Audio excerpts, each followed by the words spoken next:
So we are going to install operating system on this thing. And what we're going to need is this thing, which is a micro SD card. I'm using 128 GB, but you don't have to use that much of a space. 32 should be fine. Even 16 should be fine. So let's jump to the computer screen. Okay, so I have plugged in the SD card into my computer. It has a SD card reader slot. If your computer doesn't have one, then you're going to need a SD card reader. And then you're going to go to the website raspberrypi.com and then click on software and download for Windows. We're going to download the Raspberry Pi Imager application. And then we're going to install this.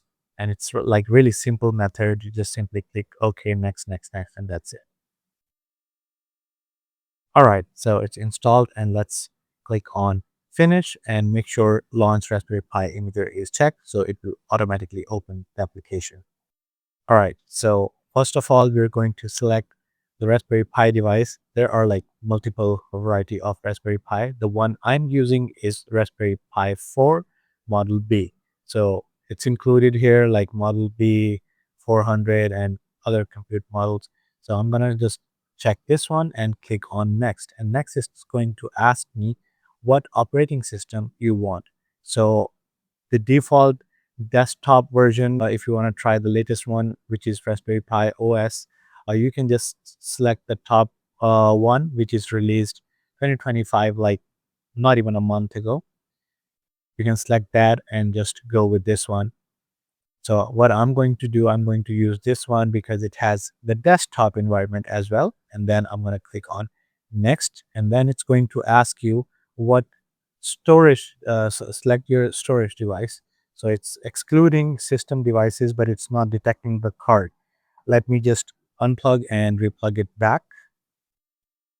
All right, so I have plugged in the card. Yes, it's detected. All right, so I'm going to select this one and then click next. And then it's asking for the host name. If you want to set a specific host name, like if you're going to set it for live kind of environment, what I will teach you in upcoming videos, then you will need a good host name. So that can be like a permanent host name for this device. And let's say you're setting it up for some kind of schedules or anything like that. So for me, I'm just going to give it my name because it's just a test machine. And then you're going to need a city where you live or for time zone. So here on the next page, you'll need to select your time zone and your keyboard layout. So just select the capital city and time zone. If you can't find the capital city, you can just select any or use anything. It's not going to matter anyway. So, but just make sure your keyboard layout is good with the one you have and going to use. And then you're going to use a username, which will be used when you are going to log in into your desktop environment on the Pi machine. I mean, the Pi box. Okay, so I'm going to give it this username, confirm, and then next, then it's going to ask you for the SSID for your wireless network. So by default, every single Pi box has the Wi-Fi module already installed in that. So you just need to define the network name and the password, and that's it. All right, so I have set up my Wi-Fi credentials, and if you have like capital words in your SSID, make sure everything is correct in the SSID and the password because those things are case sensitive. And then in the next step, it's going to ask you for the SSH authentication if you want to enable SSH or not. I will suggest you to enable this and use public key for like most secure environment. But if you're just trying to test it, so make sure it's enabled and use the password authentication. So you can use the same user to log in via SSH. But if you don't want it, it's okay. If you don't want the remote access, it's fine. So it's optional, but you can still leave it enabled if you think you're gonna need it in future, or if you want to learn how SSH works with this. So just for a try. Okay, and then it's going to ask you for the Raspberry Pi Connect. This is also one of the remote protocol. So using that way, you can access your Pi box from anywhere. Like it gives you the remote access from anywhere. But for this, you're gonna need a Raspberry Pi ID. But I'm not going to enable this one, so I'm just simply gonna click on next. And I think it should show me the summary here. And so it's saying device is this and operating system this, what I selected, and then my storage and what else I have enabled and configured. It's going to show me everything. And there is more app options as well, but I'm just going to simply click on write. So this action is permanent and cannot be undone. So if you have anything on your card, make sure you copy your data or have a backup of it. Otherwise, it's going to remove everything and install the operating system. So mine card is fine. So I'm just going to simply click on I understand and write the data. All right. So the write is completed successfully. And this is what happens. It's showing you the summary, what happened. And you can simply now click finish and unplug the card and then plug it back to your Raspberry Pi machine. All right.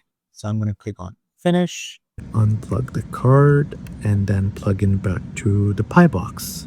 So this is my card and that's my laptop. And we will plug in the card here. It's so hard to make video from one hand and use just one hand to do things. Anyways, I was able to make it. Okay, so let's power this on and see the display. All right, so I have all the wires here, what I need. Number one is HDMI to HDMI mini, which will go into the Pi box. So let's first connect that. And will go into this port. You can use any of those. Okay, so this one is connected, and then this wire is for my old keyboard. Connecting this and a mouse cable. So mouse, keyboard, and reading. Now we just need is a power cord. All right, so let's just plug in the power cable and we can see the lights here. So it's powered on, and let me show you the display. All right, so I have powered it on and it's showing me some display, which is cool, which is actually the good sign that it has something. Perfect. So hold on, it's my phone camera. I don't know why it's showing blurry, but it is showing welcome to the Raspberry Pi desktop. All right, I can see the mouse. Well, actually, now it's showing everything, all the desktop environment. So I can move my camera a little more to show you. This is actually the Raspberry Pi environment, how it looks like.